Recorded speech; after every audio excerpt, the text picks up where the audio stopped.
CADEM Consultores presenta Análisis de la Resolución Miscelánea Fiscal para 2016, principales disposiciones y aplicaciones prácticas, impartido por el maestro en impuestos Gustavo Ángel Terán Zacarías.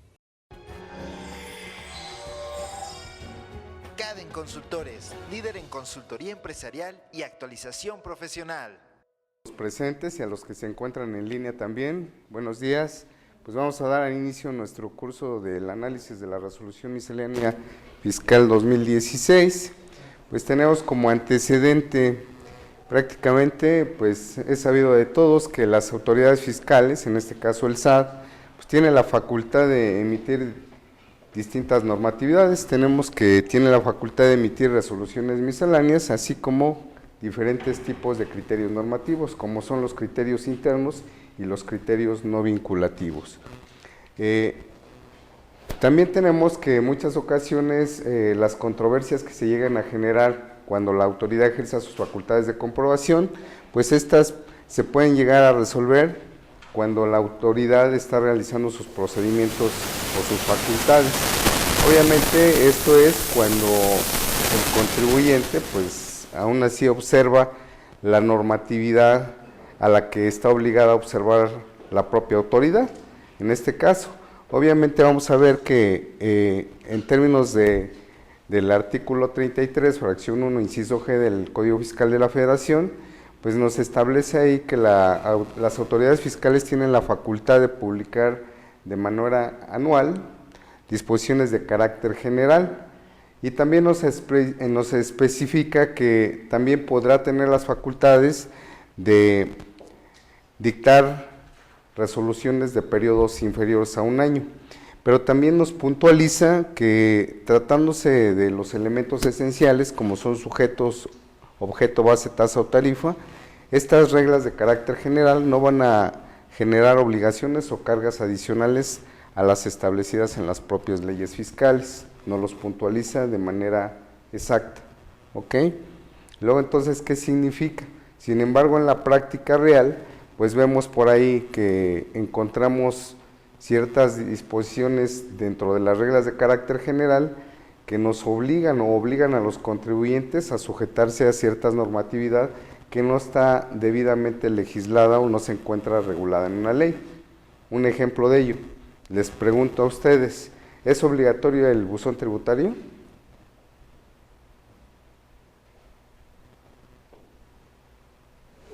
¿Es obligatorio su uso? ¿Sí? Acuérdese que estamos viendo, en la materia fiscal es muy delicada. Yo siempre he sostenido y siempre comento que los que nos dedicamos a la materia fiscal es como la esposa o el amante. Si uno no la atiende, lo abandona uno. Entonces tenemos que estar muy pegados a los cambios.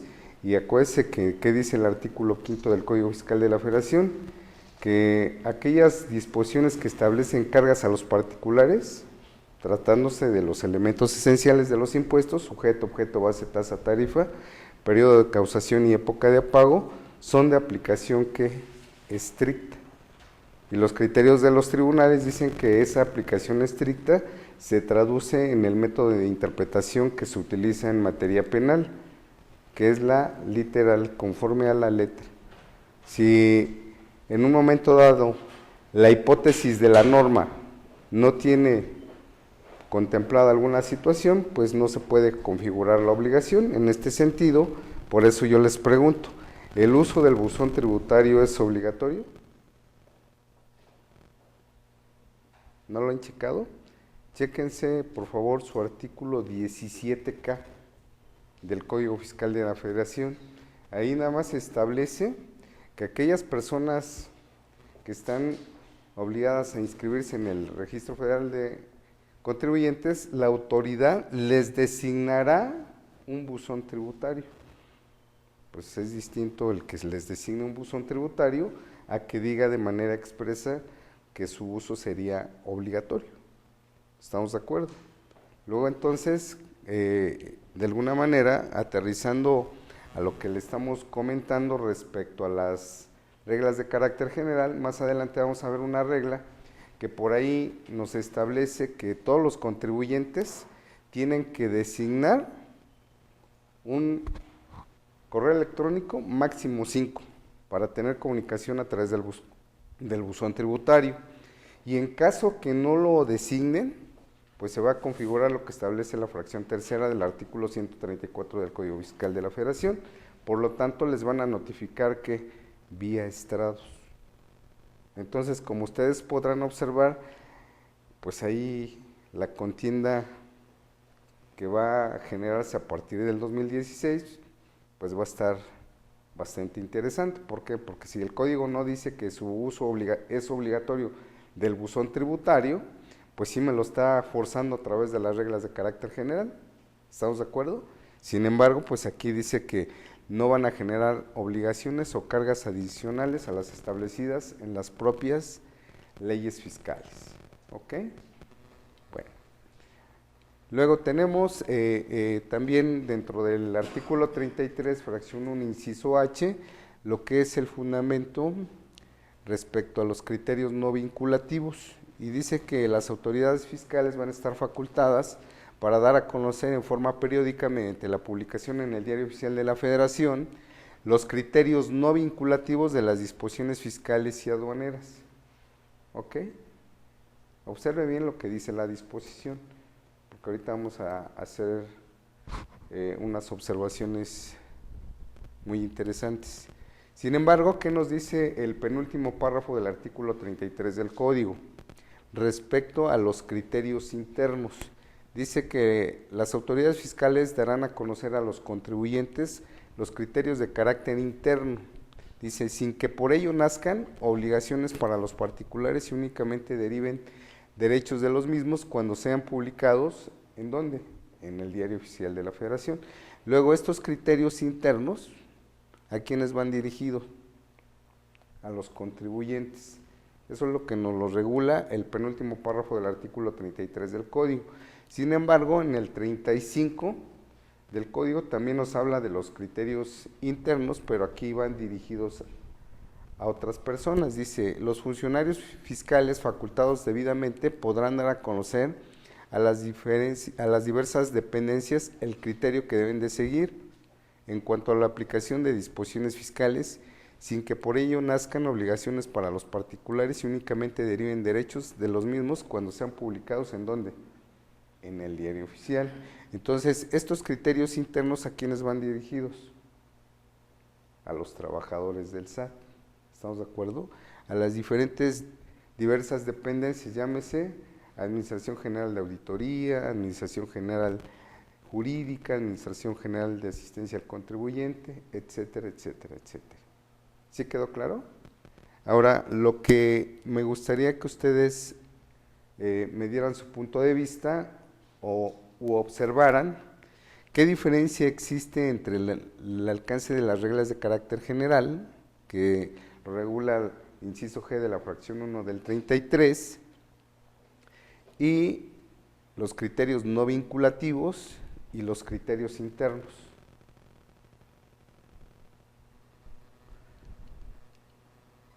Aquí podemos ver que nos marca muy puntualmente cuál es su alcance. ¿Estamos de acuerdo? Dice que no van a generar ¿qué? Cargas adicionales. ¿Respecto a qué? A las reglas de carácter general. Respecto a los criterios no internos, ¿qué nos dice? Sin que por ello nazcan ¿qué? Y únicamente deriven ¿qué? Derechos, tanto los que van dirigidos a los contribuyentes como los que van dirigidos a los trabajadores del SAT. También dice que no van a generar obligaciones, únicamente derechos. Ahora, sin embargo, ¿qué es lo que pasa con los criterios no vinculativos? ¿Qué observan de distinto?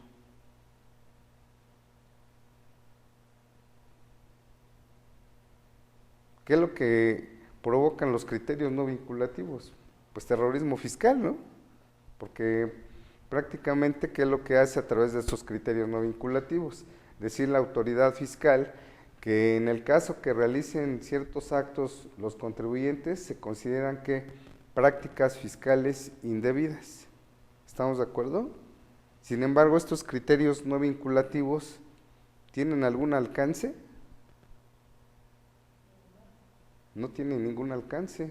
Nada más dice que las autoridades van a dar a conocer en forma periódica, mediante publicación en el Diario Oficial de la Federación, los criterios no vinculativos de las disposiciones fiscales y aduaneras, pero no nos dice cuál es su alcance, si es de observancia obligatoria para el contribuyente, para el que presta servicios de consultoría o no, o si genera obligaciones o derechos. No me dice. ¿Estamos de acuerdo? ¿Sí quedó claro? Sin embargo, ¿qué es lo que sucede? Nada es lo que provoca, que es terrorismo fiscal. ¿Estamos de acuerdo? Ahora, ¿quién rubrica las reglas de carácter general, los criterios internos, los criterios no vinculativos? ¿Quién los rubrica? ¿No se han percatado? Cuando se publican, ¿quién los rubrica? Muchas ocasiones, cuando hay problemas difíciles, las soluciones están en detalles como estos, ¿no? Bien sencillos. ¿Quién los rubrica? El jefe del SAT. Y el jefe del SAT, en términos de la Constitución, ¿está facultado para iniciar leyes o para legislar? No. El artículo 71 de la Constitución establece quiénes son los que están facultados para legislar y nos dice que es el presidente de la República, el Congreso de la Unión, los congresos locales y el punto 13 de la lista nominal, única y exclusivamente. Entonces, el jefe del SAT no está facultado, precisamente porque creen que aquí respecto al fundamento legal de la resolución miscelánea dice que tratándose de sujeto, objeto, base, tasa o tarifa, no van a generar ¿qué? Obligaciones o cargas adicionales a las establecidas en las propias leyes fiscales. ¿Sí quedó claro? Bueno, ¿dudas hasta aquí?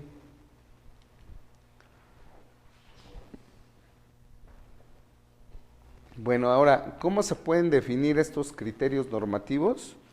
¿O cómo podemos decir qué son estos criterios normativos? Pues prácticamente son instrucciones precisas de carácter técnico o explicativo para que se actúe dentro de esos términos al aplicar las diferentes disposiciones fiscales. ¿Qué diferencia hay o cómo le podemos denominar estas reglas de carácter general, criterios internos o criterios no vinculativos? ¿Qué tipo de normas son? ¿Por qué no son leyes? ¿Estamos de acuerdo? Tampoco reglamentos. Entonces, ¿qué tipo de disposiciones son? Pues son normas administrativas. ¿Estamos de acuerdo? ¿Sí quedó claro? Ahora, ¿cuáles son los criterios de la Corte? Dice que son obligatorias para los gobernados las normas jurídicas generales. Cuando habla de normas jurídicas, estamos hablando de leyes. Normas jurídicas generales, abstractas e impersonales creadas conforme al proceso legislativo. Y acuérdense que en materia fiscal, en términos del artículo 73 de la Constitución, donde nos dice cuáles son las facultades del Congreso, en materia fiscal siempre la Cámara de Origen va a ser la de diputados por regla general y la revisora va a ser la de senadores. Entonces, cuando existe alguna iniciativa donde inicia al revés, pues luego los que nos dedicamos a esto decimos esto está viciado el proceso legislativo y esto es materia de amparo, sin ponernos a meter a estudiar más el contenido de la ley, sino que simplemente por simple procedimiento legislativo. ¿Estamos de acuerdo? Entonces, pues aquí habla prácticamente este criterio de las leyes, ¿no? Que en este caso, y dice que las reglas que expidan las dependencias son aplicables exclusivamente para ¿quiénes? Para los servidores públicos. ¿Ok? Y estos criterios normativos internos en materia de impuestos internos, de acuerdo al boletín 2007, que hace referencia a esta tesis, Dice, las entidades federativas no pueden servir para justificar la emisión de un acto en perjuicio del particular. Entonces, prácticamente ahí nos está puntualizando este criterio de la Corte, que no puede basarse la autoridad en utilizar una norma de un rango inferior para poder justificar o fundamentar un acto de la autoridad. ¿Estamos de acuerdo? Incluso si nos vamos a un análisis legal más profundo, pues yo les diría, incluso hay una tesis que se llama normas en blanco, que se llama así, normas penales en blanco. Acuérdense que las normas penales o las disposiciones penales son de aplicación supletoria en materia fiscal, ¿sí? Luego entonces dice que esta es una jurisprudencia que se refiere con el título normas penales en blanco, y también dice que es inconstitucional cuando remitan a una norma que no tiene las características de ley. ¿Por qué? Incluso si se remiten a un reglamento, ¿quién es el que está facultado para emitir los reglamentos constitucionalmente hablando? El presidente, nada más.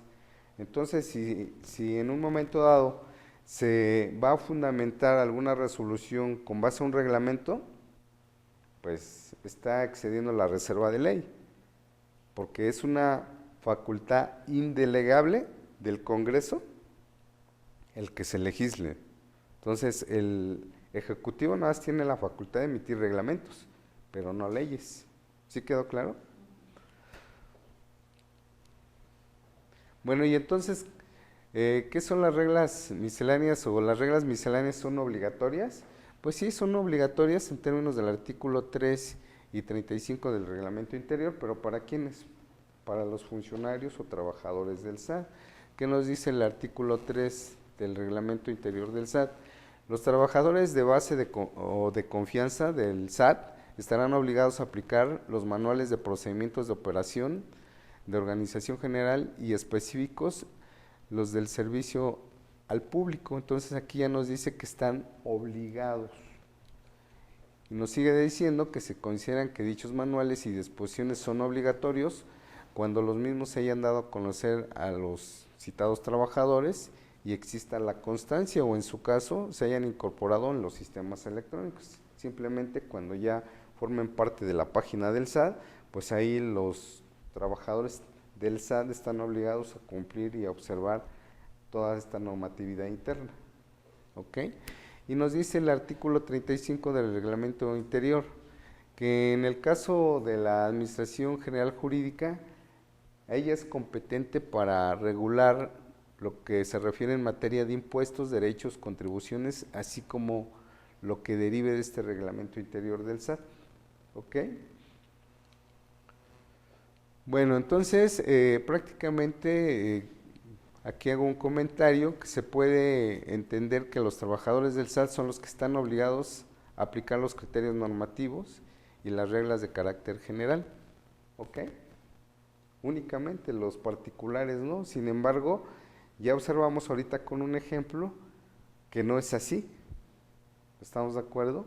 Y desgraciadamente pues lo utiliza de una forma hasta cierto punto coercitiva, porque de alguna manera, si ustedes no designan un correo electrónico, pues les van a notificar por estrados, y si aún así cuando les notifican normalmente pues no checan su correo, pues menos se van a enterar cuando les notifican por estrados. ¿Estamos de acuerdo? Bueno. ¿Mandé? ¿Cómo se notifica? ¿O qué es? A ver, pues. ¿Cómo se notifica por estrados? Bueno, la notificación por estrados se refiere a que en las instalaciones de la autoridad fiscal le peguen ahí su notificación dirigida a usted. Entonces, usted tiene la obligación de ir y checar si no existe alguna notificación ahí, porque hay varias notificaciones que sí lo hacen por estrados.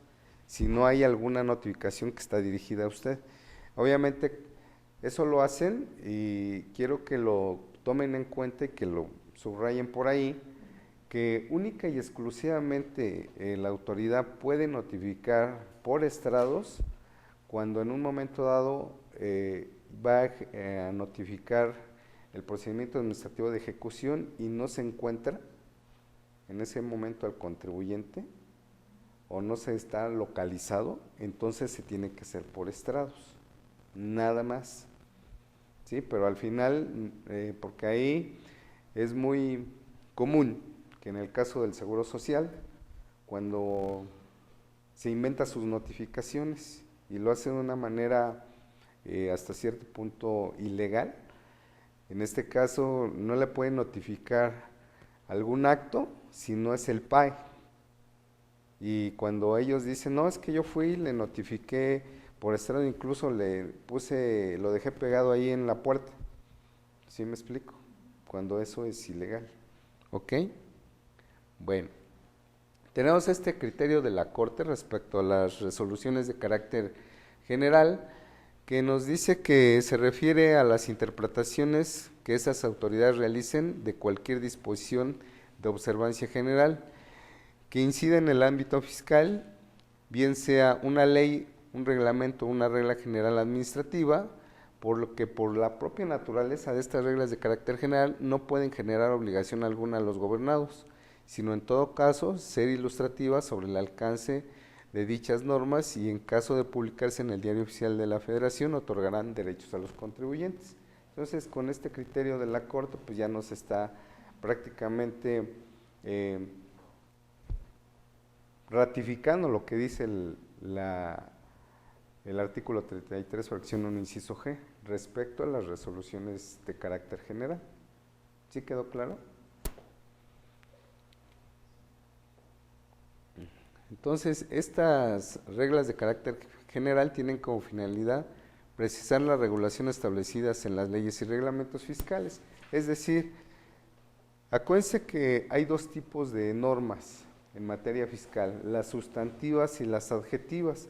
Esto viene regulado dentro del primero y segundo párrafo del artículo 6 del Código Fiscal de la Federación, donde las sustantivas pues obviamente se refieren a las propias leyes y las adjetivas se refiere a los procedimientos, cómo se debe de aplicar las leyes. Entonces prácticamente las reglas de carácter general lo que nos van a servir o ayudar a hacer nos va a decir cómo cumplir con esas obligaciones fiscales, ¿ok? Pero no pueden ir más allá de lo que establece en la propia ley. ¿Por qué? Porque se refiere únicamente a criterios interpretativos que en un momento dado deben de apegarse o sostener las autoridades fiscales. Y esto es con la finalidad de que tengan ellos un criterio homogéneo respecto a la aplicación de las propias disposiciones. ¿Estamos de acuerdo? Bueno, ¿dudas hasta aquí? ¿No? Cualquier comentario, por mínimo que sea, háganmelo saber, por favor.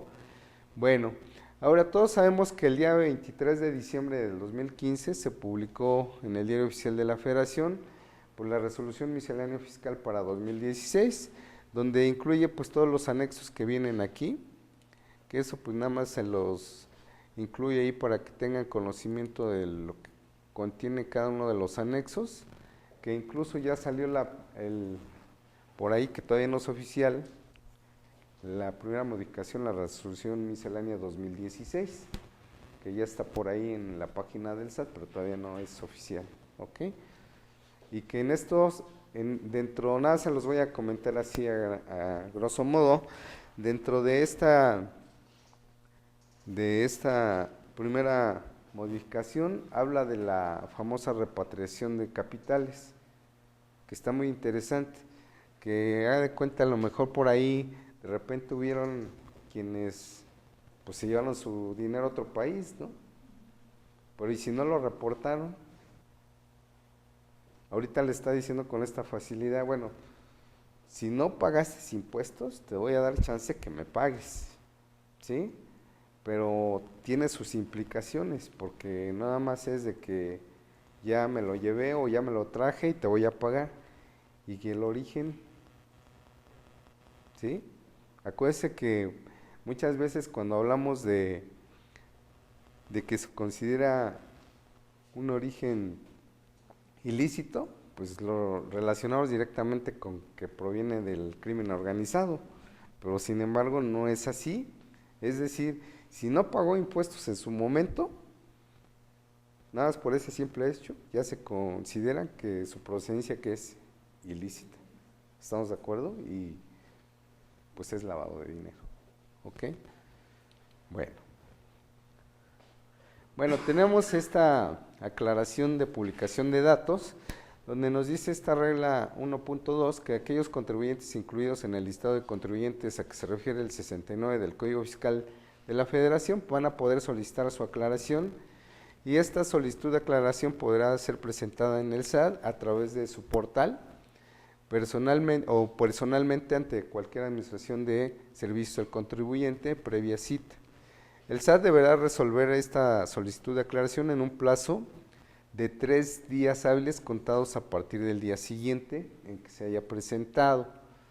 Cuando la aclaración haya sido procedente, el SAT va a llevar a cabo la eliminación de los datos del contribuyente publicados en su portal dentro del plazo de 3 días contados a partir del día siguiente al que reciba la solicitud de la aclaración. Sin embargo, imaginemos que haya aparecido allí en el listado y que no debió de haber aparecido, pues ya le está causando un perjuicio.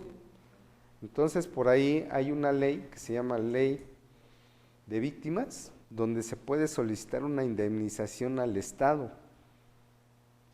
¿Ok?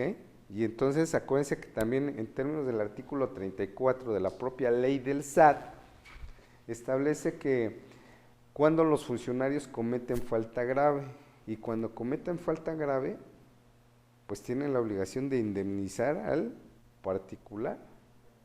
¿Ok?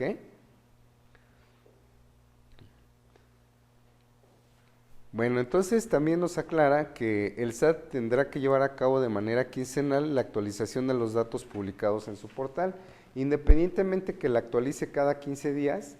En el caso de que alguna persona aparezca en la lista y haga su aclaración, pues lo tendrá que hacer dentro de los 3 días siguientes, una vez que haya procedido la aclaración. ¿Estamos de acuerdo? Porque si no, pues tiene que uno solicitar la indemnización. ¿Estamos de acuerdo? Bueno, ahora respecto a la presunción de operaciones inexistentes o simuladas y el procedimiento para desvirtuar los hechos y que determinaron dicha presunción, acuérdense que se generaron 2 tipos de figuras, que hasta parece que me suena así como la película de las crónicas de Spiderwick, porque dice, habla de los famosos EFOS y de los EDOS. ¿A poco no? Los EFOS. ¿Y cuáles son los EFOS? Dice que cuando existan notificaciones por presunción de EFOS, que son las empresas facturadoras de operaciones simuladas, que son las que se dedican a vender, o los EDOS, dice que son aquellas empresas que deducen operaciones simuladas. Se va a notificar un oficio individual donde se informará a cada contribuyente que se encuentra en dicha situación, además de publicarlos en el Diario Oficial de la Federación y tanto en el portal del SAT, en el listado de sus contribuyentes. Para aclarar esa situación, dentro del plazo de los 15 días contados a partir de la última notificación a través del buzón tributario, podrán manifestarse lo que a su derecho convenga y van a aportar la documentación para desvirtuar los hechos que en un momento dado haya presumido la autoridad, y lo tendrán que hacer en términos de la ficha de trámite 156/CF.